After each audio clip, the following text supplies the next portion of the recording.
Residence degli Ulivi, l'incanto della natura per chi vive in città. Telefono 0962 96 4192 348 01 17 609.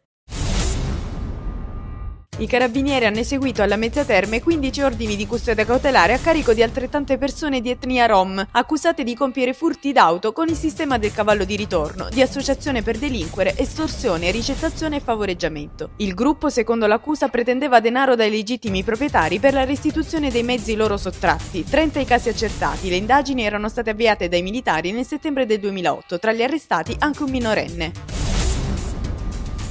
La Guardia di Finanza di Vibo Valentia ha sequestrato a Pizzo una costruzione in fase di realizzazione destinata ad ospitare un centro commerciale, in un'area a rischio crollo perché è in atto una frana. Ad ordinare il sequestro preventivo della struttura con provvedimento d'urgenza è stata la Procura della Repubblica di Vibo. L'area su cui si stava realizzando il centro commerciale è a pochi chilometri da Maierato, il paese evacuato nei giorni scorsi. Sono circa 150 gli immigrati ospiti del centro d'accoglienza Sant'Anna che stamattina hanno percorso a piedi la statale 106 in direzione Crotone, manifestando pacificamente. Gli immigrati, tutti di nazionalità curda e irachena, chiedono rassicurazioni sullo stato delle loro domande d'asilo regolate dalla Convenzione di Dublino. La paura degli ospiti, che mostrano alcuni cartelloni con sulla scritta "L'Italia è la nostra unica speranza", è quella che i tempi per la definizione del loro status possano prolungarsi. Con 354 sì, 7 no e 35 astenuti, la Camera ha approvato una proposta di legge che unifica i disegni di legge degli onorevoli calabresi Angela Napoli, Franco Laratta, Nicodemo Oliverio, Maria Grazia Laganà, Roberto Chiuto, Rosa Villecco, Doris Lomoro ed altri, su iniziativa del magistrato calabrese Romano De Grazia, del Centro Studi Lazzati. Da lui stesso presieduto, la proposta di legge stabilisce il divieto di propaganda elettorale da parte dei soggetti sottoposti a misure di prevenzione per reati mafiosi. Il sindaco di Reggio Calabria e candidato presidente della regione per il PDL Giuseppe Scopelliti ha inaugurato ieri pomeriggio la sede della segreteria elettorale. Tanta la gente che ha partecipato sul corso Garibaldi della città, compreso lo stesso Scopelliti accompagnato da sua moglie.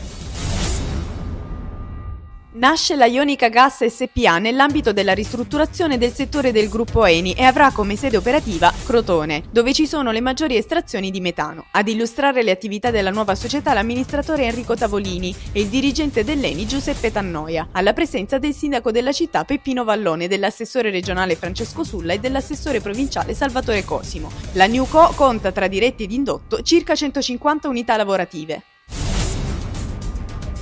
Morte di un giudice solo, il libro dedicato ad Antonio Scopelliti è stato presentato nell'auditorium di Catanzaro nell'ambito dell'iniziativa in ricordo del giudice calabrese organizzata dall'Associazione Culturale Variazioni. Presente la figlia Rosanna Scopelliti e l'autore, il giornalista Antonio Prestifilippo. È stata proposta una suggestiva drammatizzazione di alcune pagine del volume che ha rifatto rivivere agli spettatori l'atmosfera di quei tragici giorni in cui è stato ucciso il magistrato impegnato in un processo di mafia.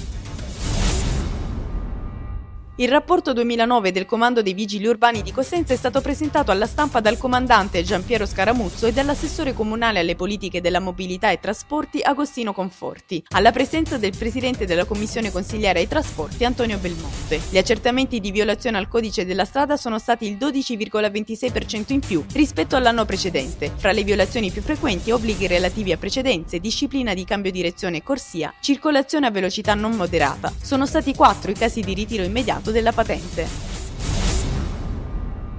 L'Avon Running Tour 2010 quest'anno approderà anche a Reggio Calabria i prossimi 1 e 2 maggio. La prima tappa sarà a Bari il 6 e 7 marzo, poi L'Aquila ad aprile e Milano per finire. La corsa presentata a Reggio Calabria prevede 2 percorsi, uno di 5 km e un altro di 10. Il fine della manifestazione è duplice: sensibilizzare le donne alla cura del proprio benessere psicofisico e raccogliere fondi da devolvere sul territorio per la prevenzione e la lotta al tumore al seno e a sostegno di donne vittime di violenza domestica.